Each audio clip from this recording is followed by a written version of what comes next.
Жалпы көктемгі және күзгі уақытта адам ағзасына құнарлы тағамдар керек болады. Сол тағамдардың бірі тары. Халқымыз жауынгер дақыл деп те атайды. Себебі тары қуаңшылыққа, аңыздыққа және ыстыққа төзімді, диқандардан көп күтімді талап етпейді. Тары адам ағзасына тоқтықты тартумен бірге емдік қасиетімен де қадірлі.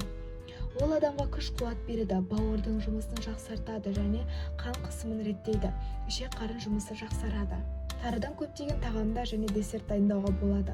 Мысалға, егер тарыны жақсылап қайнатып шайға араластырған кезде тары шайы шығады.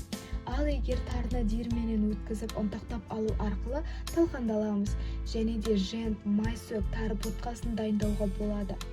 Бұл тағамдар адам ағзасына өте пайдалы, құнарлы және тойымдылығы соншалықты бірнеше сағатқа дейін ағзаңызда аштық сезімі болмайды.